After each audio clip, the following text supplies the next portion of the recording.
Hello, friends and family. It's your good buddy Spider back again with another episode of the show presented by Uncanny Media. This is getting smoother as I get along with it.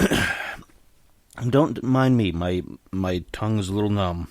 I had some super spicy noodles just a minute ago, and they're spicier than I gave them credit for. Let me have a quick drink here.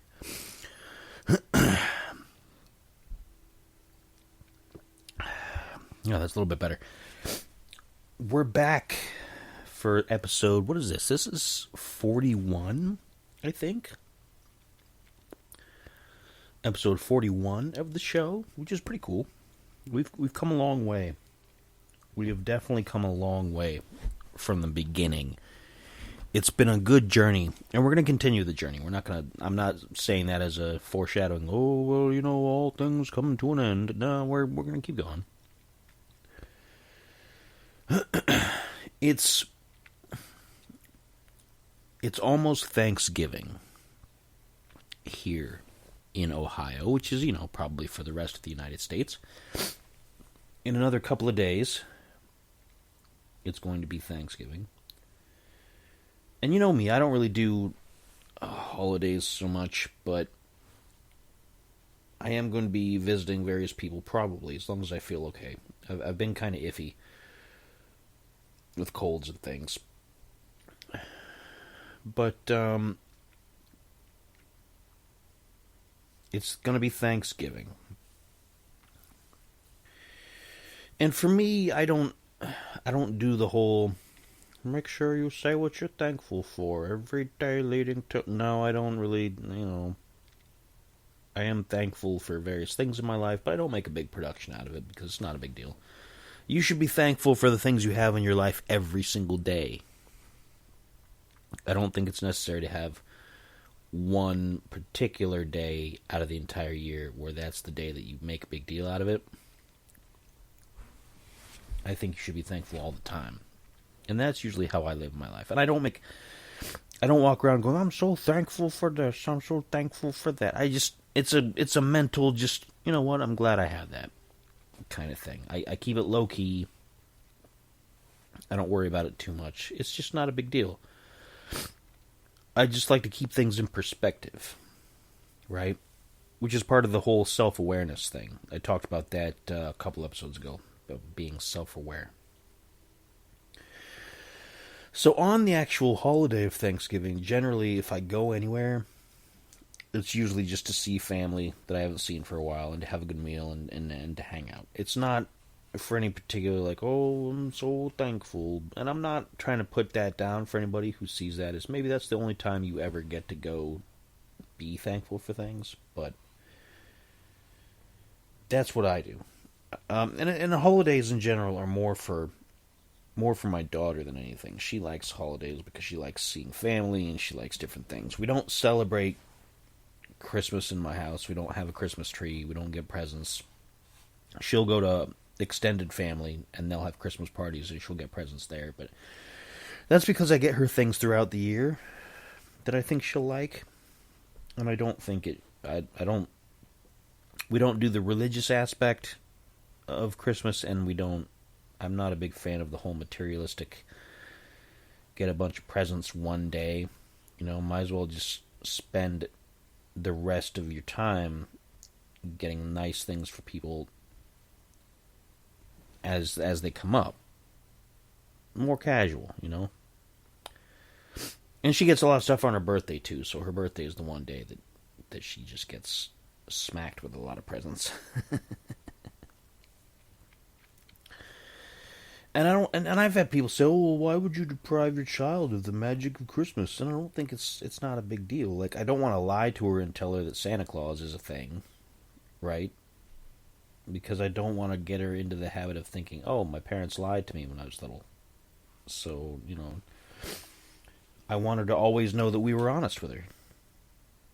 That we were always open and honest about everything, even that kind of thing, right? So,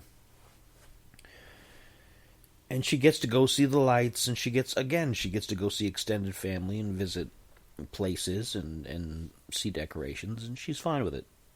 she's not deprived of anything. She's not missing out.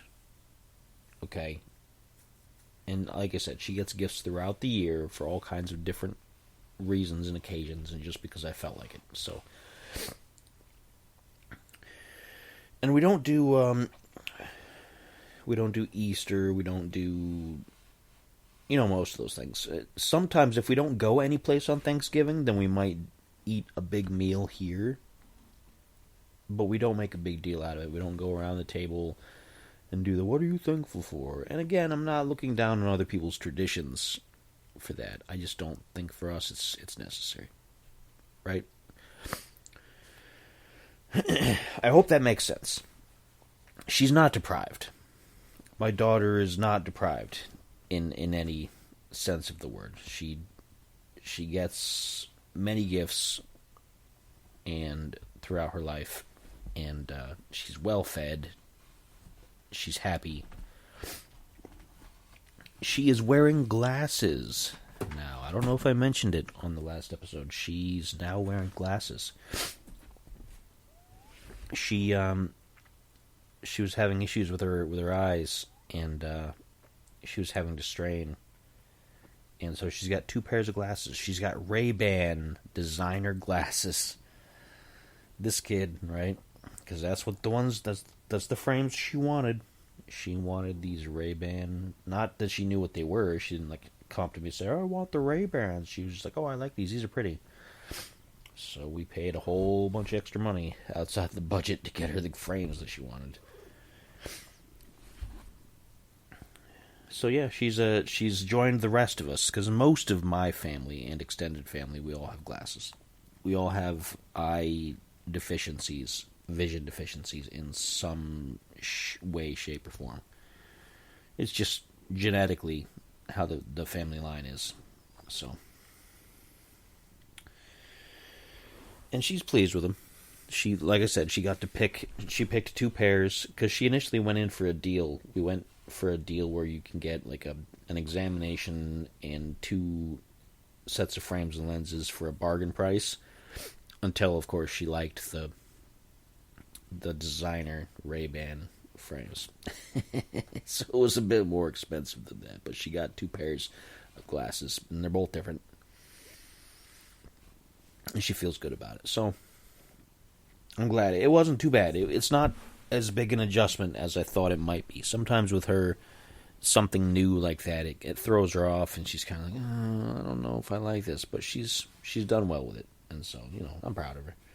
She's very mature. Sometimes they're kids; they don't have to be super mature, right? But she is in certain situations. So let's move on to a topic. This is something, and I don't know if I'm going to be able to talk about this for the entirety of the show, but it is something interesting. Now, ever since I was a kid, and I know even before that, throughout, as long as television and radio have been a thing, there have been celebrity endorsements, right? Where someone famous will say, "I've used this brand of cornflakes, and they're absolutely delicious, blah, blah, blah." And it's always been a thing, right? It's not, it's not new. Sorry for the sniffles. The spiciness from the noodles and the way that my nose has been. But nowadays there's something new with various celebrity things. Now I noticed this with McDonald's first, but I'm sure they weren't the first restaurant to do it. But they started doing celebrity combo meals, which were really not, it wasn't anything unique. It wasn't a unique sandwich with a certain special sauce or anything like that. that was brand new because that celebrity wanted it. But it was like, oh yeah, this celebrity, every time they come to order a meal from McDonald's, this is what they order 90% of the time. So this is their celebrity meal, and you can buy it today for $15.99 or something like that. And it seems weird because it's, again, there's nothing unique about it. It might be a standard meal from something place like McDonald's is like you get a burger or an entree, you get a side of fries, you get a drink, right? So what the celebrity things would do is they would say, oh yeah, you get this particular sandwich, whether it's a chicken sandwich or a burger or whatever, you get a side of onion rings, and then you get a dessert pie, and then you get this particular exact drink, like a Sprite or a Coca-Cola or something, like, or a Dr. Pepper or whatever. You know, Dr. Pepper isn't a Coke product, I don't think, is it? I think it's a Pepsi product. I don't remember. But that's not the point. The specific isn't the point. It's just that they would have some random assortment of things that weren't a meal before, but they're a meal now. And it's the T-Pain combo meal at McDonald's, and it's got a premium price that it looks like a deal, but it's a little bit more expensive than it would have been otherwise. And it seems weird to me. There was another one by someone named Saweetie. Not Sweetie, but Saweetie. Saweetie, and I'm just like, who is this person? Why am I trusting them to choose a meal for me? I don't know who they are. I don't care. Why do they have a celebrity meal deal at McDonald's? And again, like back in the day, you'd have endorsements. Like when there was that, the Arch Deluxe was a McDonald's sandwich. It's gone now. They don't do it anymore. But it was marketed as the adult hamburger with like premium ground beef or something. I don't know. It was a special sandwich that was slightly better than the average cheeseburger from McDonald's. But it had Jason Alexander doing a whole song and dance on the commercials. And he's from Seinfeld, right? At the time, anyway. I don't know if it was before his Seinfeld time or it was after or in between. I don't know. But he was an up-and-comer and he was a celebrity. He was endorsing this sandwich. But it wasn't like the Jason Alexander sandwich meal. You know, it wasn't named after him.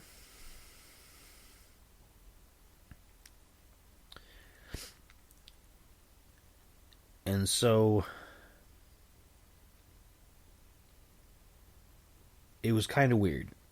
I don't know. It's weird now to have these celebrity things. And it's branched out from that. Like, we have a restaurant here called Rally's, and it's apparently it's the same as Checkers. Checkers is a restaurant chain, different places, but Rally's is what it's called here. And so I'm guessing she's a musician of some kind. Her name is Glorilla. Don't get me started on the names. But her name is Glorilla, and she has a specific kind of sandwich at Rally's. So it's got a certain kind of sauce, and it's a unique sandwich. And you can get the Glorilla combo meal with her special sandwich and a side of dessert and whatever. And I'm kind of like, I don't. When did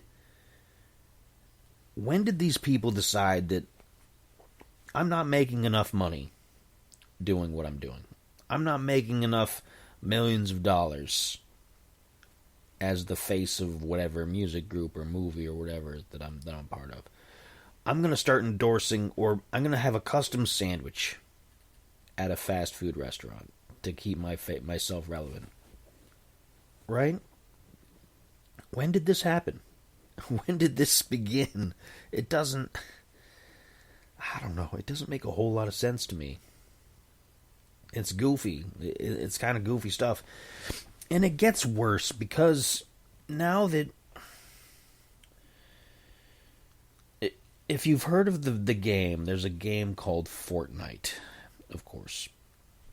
It's a free-to-play, online, cooperative, multiplayer game. Pardon me. It was initially billed as a survival tower defense kind of game where you would build structures and fight off like zombies or something. I don't remember what the original enemy was going to be. And you had to be alive for a fortnight, right? But they introduced a battle royale game mode, which has been the bane of gaming ever since. So many games now have adopted this type, and it's just made the entire gaming landscape worse because they've started appealing to not just young adults but to straight up kids. Like 8-year-olds play this game for battle royale, and they get into it, and they get into the gambling part of it, and they get into the loot boxes and random characters, and the game makes its money to survive, to hold on its servers and all that other kind of stuff, to upkeep all those things. With you can purchase characters and skin packs and various cosmetics that don't help you as far as winning the game, but they look funny, they look silly. You can have dances, you can have emotes, you can have all kinds of things. And rather than, early on they had their own custom characters, and they still do, and they would make skins for those, and that was the big deal. But over time, this game started adding franchises. It started adding, and I don't know what the first ones were. I just know now you can play Fortnite dressed up as a professional wrestler, a transformer, a character from The Simpsons, SpongeBob, rappers, other musicians, people from other games. It's bloated and crazy. There's so many. Like, they've taken every bit of pop culture that's available, and you can play as that in the game if you pay fees individually for all these skins and everything like that. And that's where they make their money. They make a ton of money selling character skins. But just every random celebrity will be in this game now. It's just all over the place. And because that got to be popular, and that got to be an easy way to make money for the game, because what kid doesn't want to play as Optimus Prime? Or, you know, what adult who's seen The Simpsons wouldn't want to play as Homer Simpson? Ha ha ha. Holy macaroni, right? And so other games have copied this tendency to just inject random people that have nothing to do with the game or the story or anything into the game. Call of Duty is a big one that started adding, like, it started having WWE wrestlers, and you can perform moves against people for some reason as finishers. They've got Cardi B, I think, or Nicki Minaj or somebody. They're all interchangeable. I know somebody's gonna be mad that I said they're like, oh, they're so totally different. No, they're exactly the same. Don't even try. And it has nothing to do with skin color. I'm not making some kind of a joke like, oh, they all look the same because of their skin color. That's not even what I'm saying. I'm saying it's because their rap styles and their image and their celebrity status that they do, it's exactly the same. Cardi B and Nicki Minaj and probably like 3 or 4 other different people that I don't even know off the top of my head, but they all are the same. They're carbon copy cutouts. Prove me wrong. Oh, well, one did this song and one did that. Yeah, but those songs sound exactly the same. Don't, come on, right? Don't play games with me. But Call of Duty does this now, and it takes something away from these games, I think. it takes away from any form of serious play, any sort of serious competitiveness, anything like that, to me, to have these sort of crossovers. It just lowers all of it. It devalues all of it together, collectively. The most recent one that inspired this episode, there's a game franchise called Hitman. It even has a couple of movies.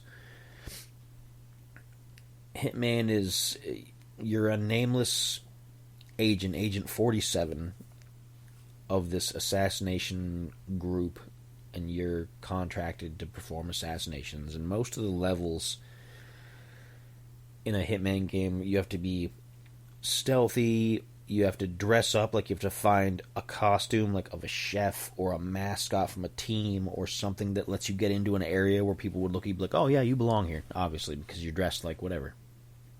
And then you find your target and you try to assassinate them as quietly, as quickly as you can, hide the body so nobody can catches you, and then you get out without being caught and having to fight your way out. If you have to fight your way out, then you haven't lost, but you've definitely not done your best. So there's a long franchise of those of Hitman games, and the latest one, it's got the rapper Eminem, and he's asking for help. He's like, I think I need your help, because he's going to assassinate his previous character incarnation that he started his rap career with. He's going to try to kill off the Slim Shady character, which is him, is the same person. And it just from my description, doesn't that sound ridiculous? Doesn't that sound like the absolute, like, what? Why? Why would anybody do? Why would you want to play that? And it just doesn't make any sense to me at all. Like, it's really scraping the bottom of the creativity barrel, I think. And it just tells me, it's just all of the celebrity, the hero worship idea that we put on our celebrities. It's just gone too far. It's gone way too far.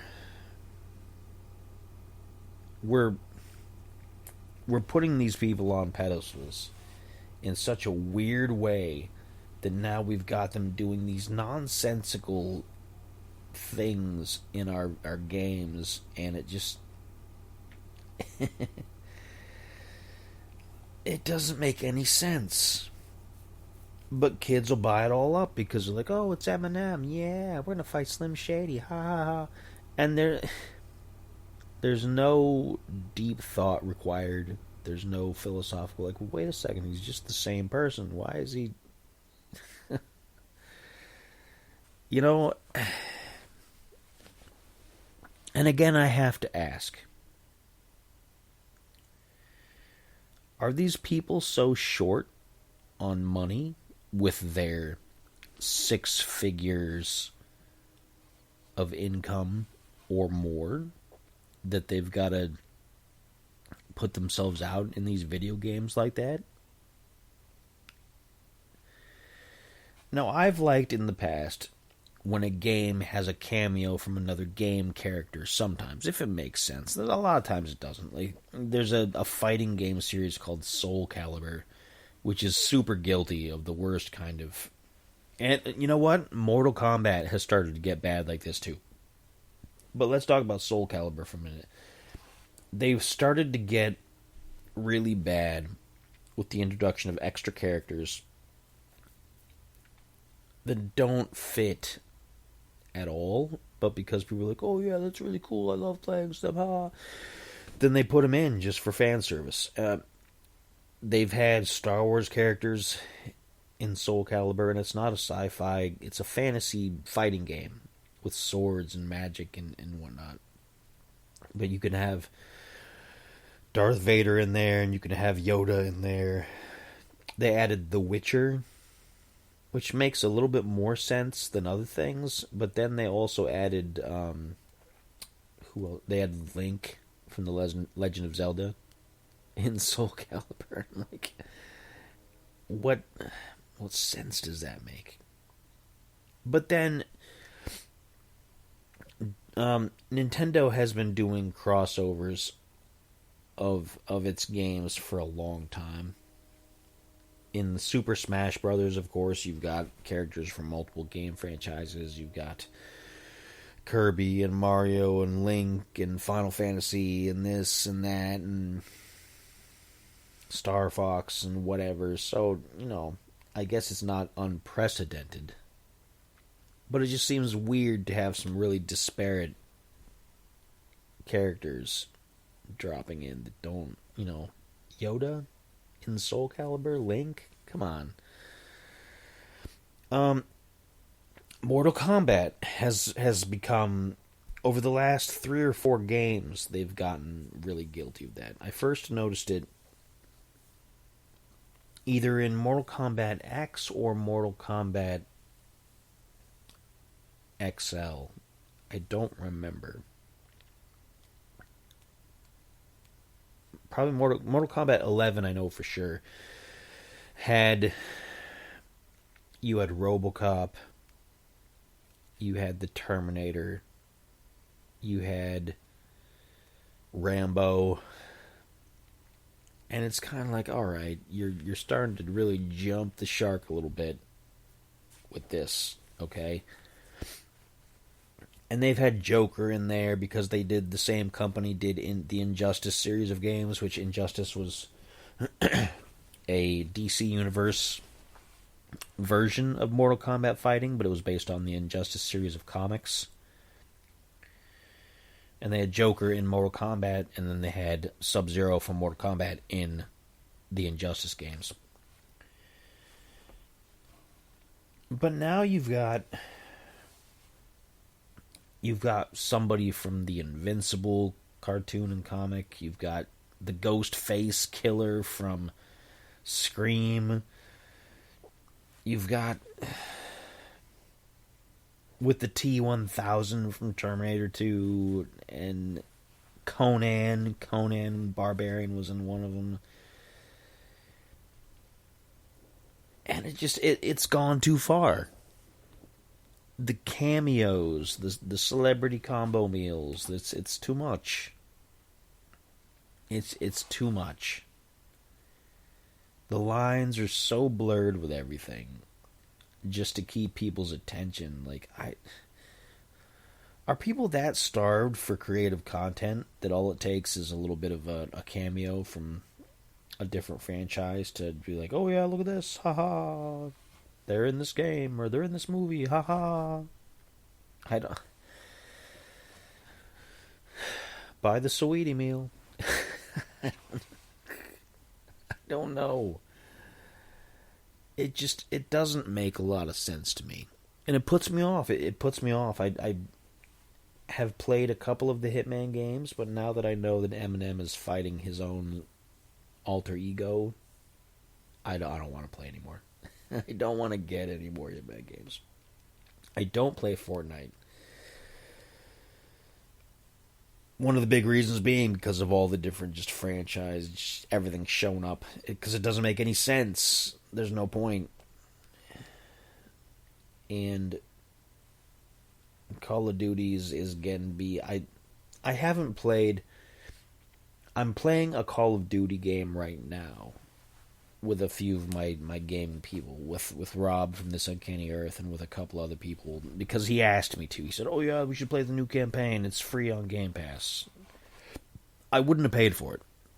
I'll say that. I'm playing it free on Game Pass. But I would not have paid for it. Because the one I'm playing right now is Black Ops 7. I haven't played a Black Ops game since 3, and I didn't even finish 3 because I got irritated with it, and I was like, no, this isn't worth playing, and I stopped. I had the first 2, I think, on 360. I had Black Ops 1 and 2, and they were okay. They were iffy. But before that, the last Call of Duty game that I really enjoyed was Modern Warfare 2. And I played Modern Warfare 3 and Ghosts, and I've played Advanced Warfare, and the whole thing seems to have just gotten farther and farther from what the core game style it was in the beginning. And this one, this Black Ops 7 deals a lot with this fear gas, which is a lot like Scarecrow from the Batman franchise. He hits you with a fear gas and you hallucinate, and this game does a lot of that. It's all fear gas induced violence and bosses and just hallucinations, and you're fighting your own self, and it's just you fight a giant plant monster that's part of your subconscious. You fight one of your own squad mates who suddenly is a massive, like, titan, and he's spitting red mist at you. It's just, this is supposed to be realistic, modern tactical combat. Right? That's what it was when I was playing the earlier games. And it's really just gone so left field. And now, of course, in their multiplayer, you can play as professional wrestlers who are suddenly in military gear fighting each other, and you can play as Nicki Minaj or Cardi B or whoever. Again, we're not revisiting that, but it's just none of it is realistic anymore. None of it's even remotely theoretical as realistic. It just doesn't make any sense. And I'm kind of done with it. Like, I don't need added star power in these games. I don't play these games to play as my favorite celebrity. The Rock had a whole DLC in Fortnite that was like, oh yeah, the island flips over and use an entirely new landscape, blah blah, brought to you by The Rock, and singing, and he's in armor and whatnot. I'm like, I don't care.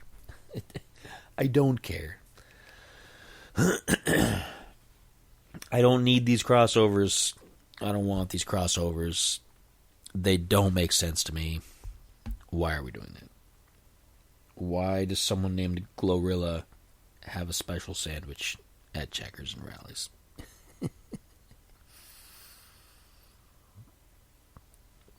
There must be easier ways to manage your money. There must be easier ways to manage your money.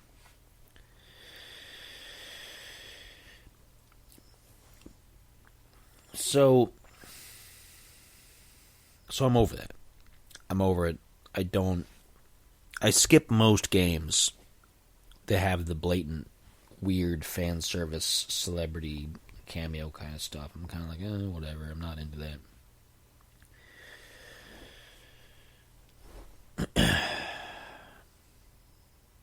Speaking of games, I do have to say, speaking of games and gaming in general, I have recently switched my streaming software. I was using the built-in Twitch integration on my Xbox Series X.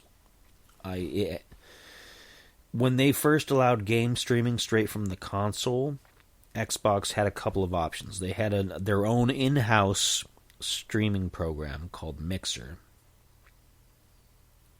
which didn't last too long. They gave up on it. Then they allowed you to use the Twitch app, which, twitch.tv is a long-time popular site for streamers. Generally started out just for gaming, but now it's got all kinds of things. People do all kinds of real life stuff, and it's kind of gone a little downhill too, but it is what it is. And the Xbox allowed you to coordinate with the app, and you could broadcast your streams onto Twitch and whatnot, right? They later moved to a direct relationship where Twitch is now integrated into the Xbox infrastructure, where you don't have to open up a separate app. You can just hit a stream my game, live streaming button, and connect your Twitch account, and it'll just automatically send it there for you. But it's super limited. You don't get a lot of the pretty graphics, you don't get a lot of the various tools and things, and if something crashes, you're kind of out of luck, you can't fix it. And there was a latency problem. I know people have noticed if you've been watching any of my gaming videos on YouTube, because Twitch for me was really just a stepping stone for YouTube. I've talked multiple times about the success I've had on YouTube, how we're going to be an affiliate pretty soon. And I don't want to get too far into that and rehash it. But, so Twitch is just basically a stepping stone. But I still use it, and I would like it to work well. And it had its issues, both in just appearance and function, and in trying to coordinate with other people if you were trying to do anything cooperatively. For a long time, many people that I've known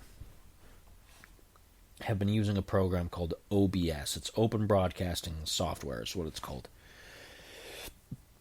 And what it is, it's a specific client that you download to your PC, and it can send your stream to multiple places. It can send it to Twitch, it can send it to YouTube, it can send it all kinds of places. Plus, it has integrated abilities where you can have nameplates and graphics and extra videos, and you can coordinate with all these different things, and it's pretty fantastic. My laptop, which is my main computing source other than my tablet, I don't have a desktop computer anymore. I used to, and I just, after having to keep upgrading it with parts and repairing it and various other things and keep it going for so long, I gave up and I went straight just with the laptop. But my laptop is Windows 7.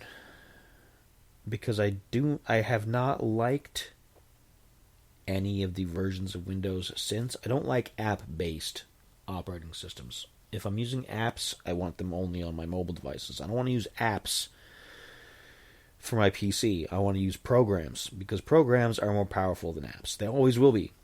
I know a lot of people are going to say, oh yeah, well this phone is more powerful than your computer. Well, maybe, but it still can't do everything my computer can do, because it doesn't have the programming capability. It's based on a different infrastructure. And even if it has a processor that's stat-wise, from appearances, better than what I'm using in my PC, in my laptop, I can't do the same things on my phone that I can do on my laptop. I just can't. Because some things won't run as an app. They will only run as a program. And people don't get this. There will always be a place for full-size computers with full programming capabilities, because apps can't take the place of that. They just don't have the processing power. And OBS generally, from what most people, and most documentation, the most recent version of it, is only compatible with Windows 10 and up. And I'm not going to upgrade, and I don't have a real way to upgrade, because it would make my laptop run badly if I tried to upgrade it. So I felt like I was kind of stuck, and I tried multiple other programs. I looked into Lightstream, I looked into various other things. I got a capture card, and I tried to hook it up to StreamYard, which I use for This Uncanny Earth and for my various review videos. And it wasn't capable of doing what I needed to do. So I was kind of getting frustrated, because I was feeling so limited by the integration from the built-in Xbox integration. So I did more research, and I found out that previous versions of OBS could be used on lower versions of Windows. So you just have to make sure that you don't upgrade it, right? You'd lose out on some of the most recent updates and some of the most up-to-date capabilities and things, but I don't think that's a big deal, because I can still work with a lot of other things in the program. So I downloaded a copy of OBS, one of the older versions, that works with Windows 7. And it has made a tremendous difference. If you watch my game streams now on YouTube, if you watch my game streams, I now have an on-screen chat block. I have my logo, the UncannyMedia.net logo. I have a little block that shows where you can subscribe, both on Twitch and on YouTube. I've got the camera, I've got the game, I've got no latency. Here's the other thing. I talked about it initially, and I didn't go into it, but one of the big problems I was having was latency, where my audio, not the audio from the game, but the audio from my microphone and my webcam on the Twitch integration on the Xbox, they were disjointed. I couldn't get them to match up. The audio and the video were a few seconds apart. I tried everything. I tried wired controllers, wired headsets, wireless headsets. I did so many different things, and I couldn't get it to fix. But now, streaming through OBS to Twitch, it works. There's no latency. Everything is the way it's supposed to be. And it looks clean, it looks professional. I don't know if the actual game stream resolution is as nice. I think it's a little bit less than the built-in, but it's a small price to pay because everything still looks clean, everything still looks good, and the audio and video match up. It's got all those extra graphical options, like I said, and it's a definite improvement. So, my advice to anybody out there who's looking to the same thing, if you are trying to upgrade your streaming capability, you might as well just bite the bullet and just go with something like OBS if it's possible. And you can always try to find a lower version if it's not compatible with what you have, like I did. An earlier version is fine with me. I'm just not updating it. And I mean, sometimes there's like security vulnerabilities, whatever. But if you have antivirus software and you're up to date with all those other things, then you should be fine, to be honest.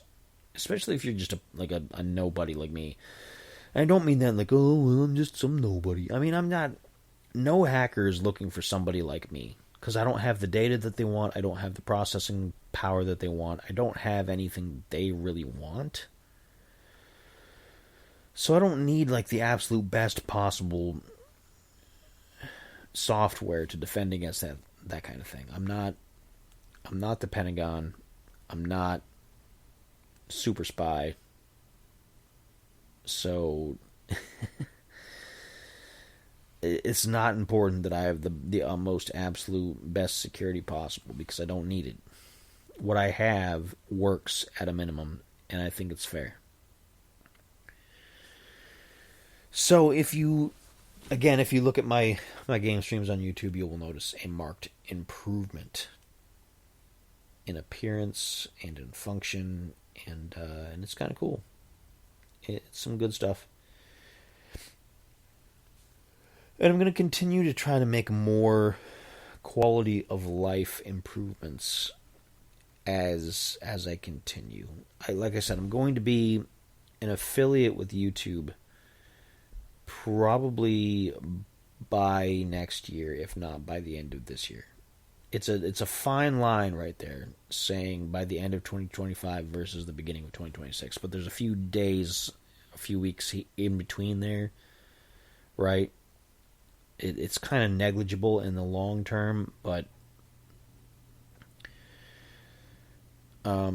once I do that, I will have some funds to work with, and I'm going to try to do more things for not only just the channel, but for the website, for the various affiliates, and to continue this project of mine. This project of mine where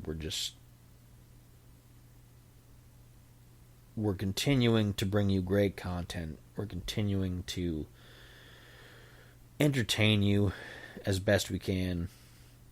myself and my various affiliates and partners, and hopefully do some unique things that you're going to enjoy. I want to get into giveaways and prizes and various in contests and whatnot once I have a little bit of capital to work with. Once I get monetized or fully affiliated on YouTube, of course, because I'm getting the ad revenue from Spreaker for the podcast, which is helpful. We have a sponsor on This Uncanny Earth who I'm grateful for, who's providing funds monthly for expenses there.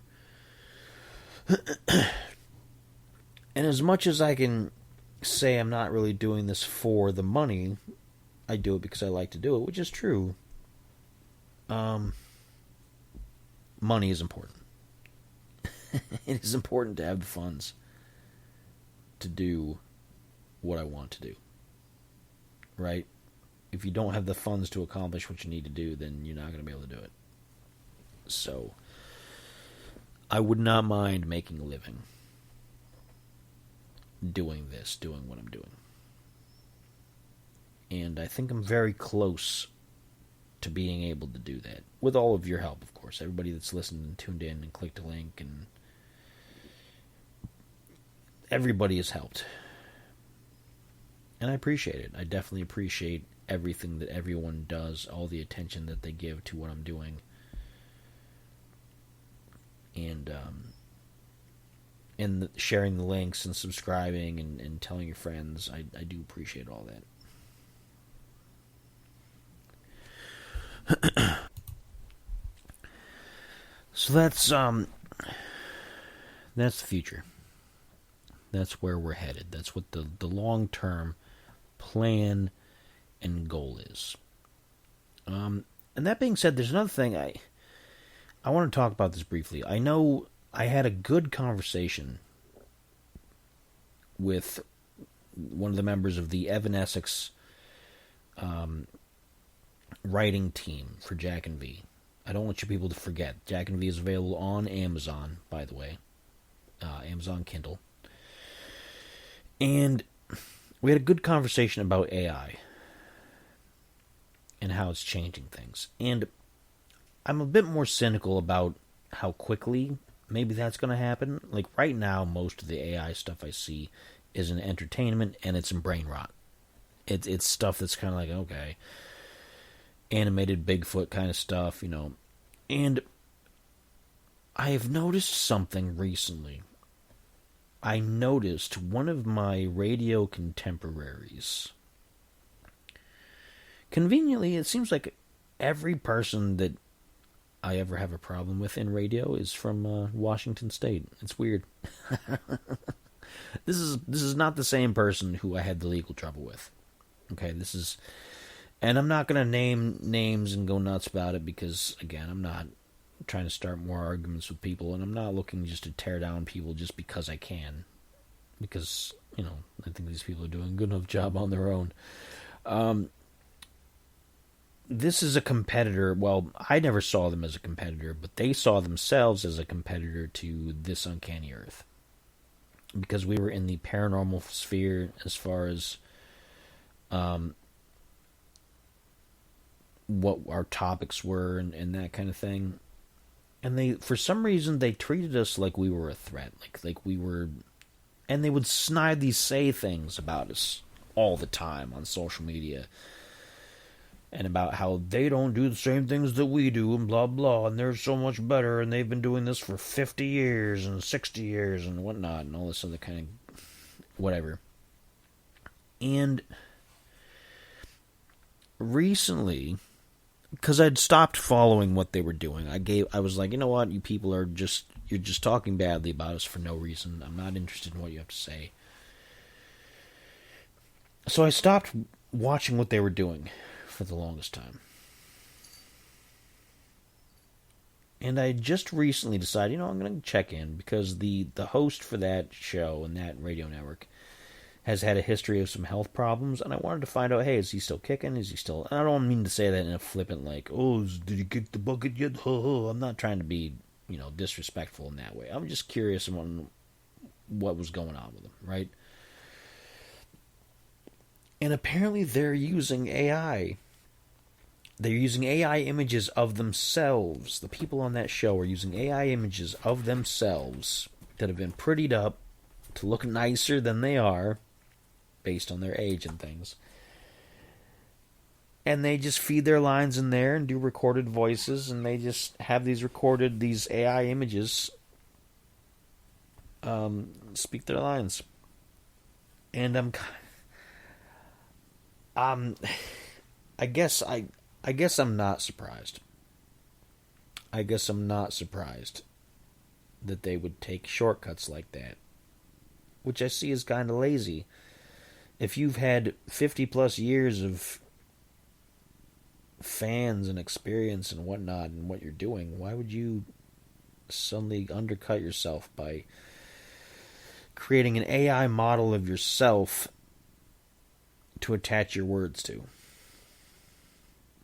It doesn't make a whole lot of sense. It seems, like I said, it seems like lazy to me. It seems like a cop-out. And it seems like there'd be no reason unless, I don't know. I don't know why they do it. But that's what they're doing. And I just want to assure everybody that we don't do that. Uncanny Media is not going to use AI in that fashion. Now, I know Steven from This Uncanny Earth, he's the third host that we have. He's big into AI. He's making his own AI learning models and that kind of stuff. And more power to him. But we won't ever be using that in the course of the show as a way to make the show or to improve the show or to add a new dimension to the show or anything. We're not going to do that. I'm never going to rely on something. I have a very heavy DIY punk rock kind of thought process as far as things go for me, and I'm not going to be putting my creativity into the hands of a computer program. So anybody who might be worried about whether or not we're going to follow that kind of a trend, we're not. Not on this show, not on This Uncanny Earth, not as far as my game streams. I'm not going to become a VTuber. That's enough to make you kind of shudder with when you see somebody do that. Have a virtual avatar for their YouTube channel. Come on. That's getting ridiculous. If you don't want to be on camera, then just don't be on camera. Have everything be scenes of just whatever. But if you're thinking that, the only way I'm going to be on camera is if have a virtual avatar that's of some cartoon character, no, let's not do that. Let's not do that. It's one thing to dress up and to have a character and whatever. It's an entirely different thing to be an anime cat girl presenting game footage. Like, come on. We're not doing that. So AI as a concept will not be a part of our makeup at Uncanny Media. We're not going to be doing celebrity combo meals. You're not going to hear me talk about, you know what, I was down at Taco Bell and they listened to the show and they asked me to put together my favorite orders, so I'm going to present it to you. I'm not going to do that. If you want to know what I order at Taco Bell, I'll just tell you. I'll just be like, hey, this is what I got last week. Maybe this is what I'll get next week. I don't want people to think that I eat at Taco Bell every week, but just for the sake of creative argument here. What did I get at Chipotle? This is what I got. When I went down to the Chinese buffet, this is what I ordered. It's not the Spider's Uncanny Meal. It's not. It's just something that I wanted to eat that day. You don't have to make it an endorsement. So we're not likely to ever do that. And I'm not interested in ever doing that. It just seems weird to me. I don't think I will ever be in a position where I need to get paid that badly that I would shill myself out in that fashion. If I was at the point where I was making 6 figures a year, you can bet I would save some of that, so I wouldn't be in a position where I would need to take an offer like that from McDonald's or Burger King or Taco Bell or whatever. I don't think I'll need to put my likeness into Fortnite for a quick buck. Okay? I don't think that's going to be a thing. Anyway, we're winding down here. That's about all we've got. We've come a long ways. We've done a lot together. Don't forget, like I said, to check out the new YouTube setup.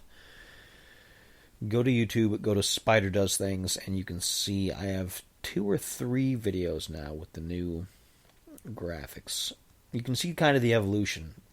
There's 3 videos, and the first video shows where I was first playing with the program, so I don't have a lot of stuff on it. I just have, obviously, I've got something different.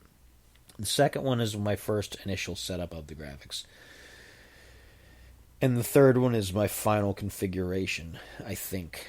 Which I'll probably change stuff in and out. I'm going to keep it kind of lively. I'm not going to do the same thing every single time, I don't think. I'm going to have a basic setup, but I'm also going to inject a little bit of spontaneity. Just for fun. So go to YouTube, go to Spider Does Things, and check out my various videos that I've been making with OBS. OBS is free, by the way. If anybody out there would like to do something similar, by all means. And I think that's it. I think that's all I've got for the evening. I'm not sure what we're going to talk about next week, which is a usual thing. I mean, who knows? It's always kind of something that creeps up. Like, I got the inspiration for this episode by seeing that Hitman Eminem DLC, which kind of just, it threw me for a loop. I was like, are you serious? Are you really serious right now? And, so we'll see if something comes up. I have a few things that I'm thinking of that I might be interested in talking about. I'm going to fine-tune and polish some of those ideas a little bit and present them to you then. But until then, of course, that's all I've got for you. Thank you for listening. Have a good night.